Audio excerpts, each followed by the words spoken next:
Los lavabos de Fiona y Jim llevaban varios días sin funcionar bien. Estaban atascados y no había forma de que tragase el agua. Así que decidieron llamar a un fontanero. Michael llegó hasta el barrio londinense de Muswell Hills para inspeccionar las cañerías. Al no encontrar ningún motivo en la avería, decidió echar un vistazo en la fosa séptica del exterior. Cuando quitó la tapa, un olor putrefacto le echó para atrás. Iluminó la zona con su linterna, vio una especie de capa blanquecina y viscosa con algo de sangre y decidió bajar a inspeccionar. Al acercarse, se topó con trozos de carne putrefacta y cabellos adheridos. Se trataba de los restos de un cadáver. Este es el caso de Dennis Nielsen, o más conocido como el asesino de la corbata.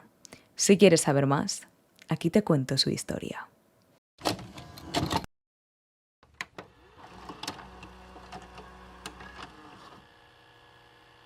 Antes de empezar, quiero presentarme, mi nombre es Doba y me encanta hablar de misterios. Si es la primera vez que ves uno de mis vídeos, subo vídeo casi todos los viernes y también quiero animarte a que te suscribas si te gusta este tipo de contenido y no olvides activar la campanita para no perderte ninguno de mis vídeos. Dicho esto, comencemos. Perteneciente a una familia de soldados y pescadores, Dennis Andrew Nielsen nació el 23 de noviembre de 1945 en Farserburg, al noroeste de Escocia. Desde niño vivió el desamparo emocional.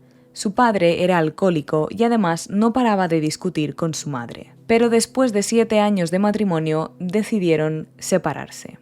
Después del divorcio, Dennis fue a vivir con su madre y sus 2 hermanas. Pero con ellos vivía una figura que terminaría por desestabilizar al pequeño niño, su abuelo, un hombre extremadamente religioso y autoritario. Le enseñó al pequeño Dennis que la diversión era el equivalente al pecado. Según su abuelo, el cine suponía una tentación del mismo demonio. Dennis desarrolló una dependencia emocional muy fuerte hacia su abuelo, ya que él consideraba que era la única persona en su familia que le entendía. No tenía muchos amigos, prácticamente no se relacionaba con nadie y cada vez se mostraba más retraído ante la sociedad. Y es que con una enseñanza así, ¿quién podría vivir una vida normal? Finalmente, su abuelo murió de un paro cardíaco y la madre de Dennis decidió no comunicárselo. Consideró que sería una mejor idea enseñarle a su hijo pequeño el cadáver de su abuelo en el velatorio hecho en su propio domicilio. Esto provocó una desestabilización en la personalidad y el desarrollo del pequeño. Sintió un gran vacío en su interior provocado por la muerte de su abuelo, ya que, como he mencionado antes, él decía que era la única persona que le entendía realmente. Esto supuso un antes y un después para Dennis, que se volvió mucho más callado de lo que ya era antes, y sin amigos y sin prácticamente interacción social, fue creciendo hasta llegar a la pubertad, donde se dio cuenta de que le gustaban los chicos, aspecto que marcarían los futuros 10 años de vida de Dennis. Realmente su infancia no había sido tan tormentosa como la de otros asesinos en serie de los cuales he hablado en este canal, pero sí que es cierto que desde muy pequeño estuvo muy expuesto a la muerte, ya no solo por haber visto el cadáver de su propio abuelo a una temprana edad, sino que también había experimentado cómo otras personas perdían la vida ahogadas en el río que tenían cerca de casa. Se acostumbró demasiado pronto a ver a personas sin vida. A la edad de 15 años y sin ser un buen estudiante, decidió dejar la escuela y se alistó en el ejército de la Armada Británica. A partir de ese punto, la cordura de Dennis empezó a ir cuesta abajo y sin frenos. Su cabeza había fusionado la idea del amor con la muerte de una manera muy extraña. En el ejército, debido a las largas horas de soledad, Dennis solía acostarse en su cama y ponía un espejo enganchado en la cama de arriba, se untaba el cuerpo con talco, procedía a cruzar los brazos en el pecho y simulaba estar muerto. Le gustaba verse así porque decía que parecía un cadáver. Estuvo 10 años viajando por Europa y en ese periodo aprendió a trinchar y despedazar animales, ya que trabajaba en la unidad de abastecimiento del ejército. Después de esos años dejó el ejército con el rango de cabo y una condecoración. Según él, ya no le interesaba. Al volver a casa en 1972, se incorporó a la policía de Londres, pero tampoco encontró su sitio allí. Al poco tiempo lo dejó y empezó a trabajar en el Ministerio de Trabajo para la oficina de Denmark Street, donde se mantuvo hasta el día de su detención. Como bien he comentado antes, Dennis tenía una obsesión por la muerte. Parecía incluso que le perseguía y hasta fantaseaba con ella.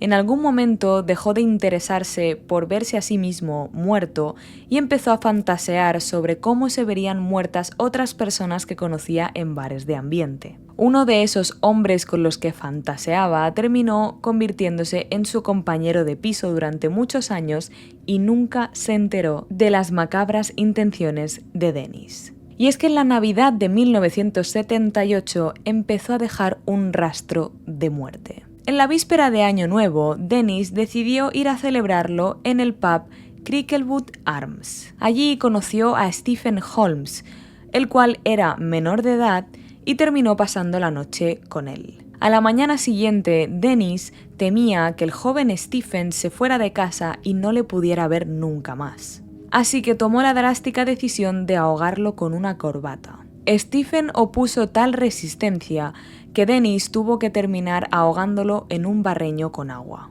Después de terminar con su vida, lo bañó y lo dejó en su cama. Algunas fuentes comentan que Dennis mantuvo relaciones sexuales con el cadáver y otras aseguran que simplemente durmió con él. Cuando tuvo suficiente, guardó el cadáver en un suelo falso que había en su habitación y lo dejó allí durante 8 meses. Transcurrido ese tiempo, quemó el cadáver y lo enterró en el jardín de su vivienda. Aquella experiencia le asustó y se autoconvenció de que no volvería a pasar. Pero no fue así. Casi un año después, un turista canadiense, Kenneth Ockendon, se cruzó en la vida de Dennis. Estaba en el pub donde él solía ir a beber, se vieron, entablaron una conversación y al ser un turista, Dennis le ofreció quedarse a comer en su casa. Todo parecía ir bien, se gustaban, había atracción entre los dos, pero Dennis volvió a tener miedo a quedarse solo. Sabía que Kenneth finalmente se iría a su país de vuelta y nunca más volvería a estar con él. Él sabía que no lo podía permitir. Se dio cuenta de que esos sentimientos fueron los mismos que sintió con el pobre Stephen un año antes. De pronto Dennis se vio agarrando un cable para estrangular a su invitado. Una vez terminó con su vida, hizo exactamente lo mismo que con Stephen. Lo lavó, lo vistió y durmió con él. Al día siguiente metió el cuerpo en un armario y al regresar de trabajar, lo sentó en una silla de la cocina y empezó a hacerle fotos con una Polaroid. Según él, quería tener un recuerdo de este chico en diferentes posiciones. Durante 2 semanas, Dennis estuvo conviviendo con el cadáver, haciendo ver que era una persona todavía viva, mientras comía o veía la televisión. Cuando llegaba la noche, lo ocultaba en el suelo de su habitación para que su compañero de piso no se diera cuenta. Años después, Dennis sería apodado como el Jeffrey Dahmer británico debido a su gran parecido en el modus operandi. Otro asesino en serie del que me gustaría hablar en el canal. Déjame saber en comentarios si te gustaría que te contase su historia. Durante los siguientes años, Dennis continuó matando y seduciendo a otros hombres. Se convirtió en un hábito que compaginaba perfectamente con su trabajo habitual. Todo aquel que cruzaba la puerta de su casa no salía con vida. Pero a medida que pasaba el tiempo, los cadáveres se empezaron a acumular en el falso suelo de su habitación. Decidió que era momento para mudarse y escogió otro barrio llamado Muswell Hill. Antes de eso, cogió todos los restos de los cadáveres e hizo 2 hogueras. Él estaba convencido de que al mudarse empezaría una nueva etapa en su vida y que esto de los asesinatos terminaría, pero estaba muy equivocado. En 1983, ya en su nuevo piso, continuó ligando y matando a más hombres. Estranguló y descuartizó al menos a 4 hombres más. 15 días después del último asesinato, los vecinos decidieron llamar a un fontanero porque las cañerías no funcionaban correctamente. Dennis había encontrado otra forma de deshacerse de los cadáveres: el desagüe. Tiró los restos de sus víctimas por las cañerías hasta que el 3 de febrero de 1983 el fontanero Michael Catran destapó la fosa séptica del edificio, descubriendo una masa asquerosa en la que incluso había cabellos adheridos. Automáticamente el fontanero decidió informar a la policía, que no tardó en llegar al domicilio de Dennis. La policía interrogó a todos los vecinos, pero cuando llegó el turno de Dennis, sorprende bastante su reacción.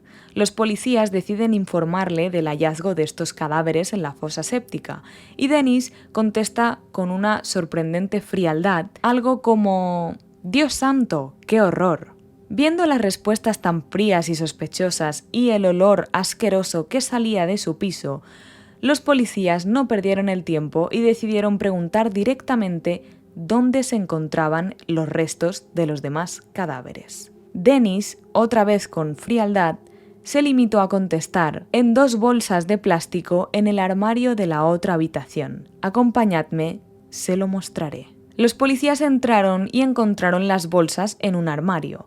Dentro había 2 torsos, un brazo y varios órganos. Había ambientadores por toda la casa, pero aún así no era suficiente para cubrir el asqueroso olor que había ahí dentro. Dennis les comentó a los policías que quería confesar, pero que no lo haría en casa, quería que lo llevaran a comisaría. Lo detuvieron inmediatamente y de camino a la comisaría, los policías decidieron preguntarle a Dennis cuántos cadáveres había en su domicilio. Dennis contestó 15 o 16 desde 1978. Los policías se quedaron sorprendidos y decidieron volver a preguntarle si acababa de afirmar que llevaba matando desde 1978.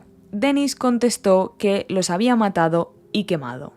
Nada más. Al llegar al destino, interrogaron a Dennis durante varias horas y dio muchísimos detalles sobre cómo había matado a cada una de sus víctimas, detalles que no voy a mencionar por obvias razones. Confesó tener un diario donde apuntaba los nombres y todo lo que le había hecho a cada uno de ellos. El 24 de octubre de ese mismo año dio comienzo el juicio contra Dennis Andrew Nielsen, acusado de 6 delitos de asesinato y 2 de asesinato en grado de tentativa. La defensa intentó usar como argumento que Dennis padecía algún trastorno mental, como hemos visto ya en otros casos. A lo largo del proceso, expertos psiquiatras y forenses intentaron confirmar o desmentir que Dennis necesitaba medicación. Sin embargo, el juez Crum Johnson zanjó el asunto diciendo lo siguiente: existen personas malvadas que cometen actos malvados. El asesinato es uno de ellos. El tener defectos morales no excusa a Nielsen. Una naturaleza desagradable no debe identificarse con un desarrollo mental detenido o retrasado. Finalmente, el jurado acusó como culpable al asesino de la corbata. El juez lo condenó a cadena perpetua y quiso asegurarse de que su paso por la cárcel fuera de al menos 25 años. Durante ese tiempo, Dennis escribió varios diarios recordando y describiendo lo que le había hecho a sus víctimas. Finalmente, Dennis terminó muriendo el 12 de mayo de 2018. Tenía 72 años y, según informó el portavoz del Servicio de Prisiones, sufrió una embolia pulmonar y una hemorragia interna relacionada con la rotura de una aneurisma. Después de 3 décadas privado de libertad, varios trabajadores afirmaron que Dennis falleció tumbado sobre sus propias heces, deteriorándose durante 2 horas y media y sintiendo un dolor insoportable. Quizá una muerte merecida después de haber causado tanto sufrimiento durante tantos años. Déjame saber en comentarios qué opinas de este caso y cuál te gustaría que fuera el siguiente. No te olvides de suscribirte y darle me gusta si te ha gustado el vídeo. Y recuerda, a veces la realidad supera la ficción. Buenas noches.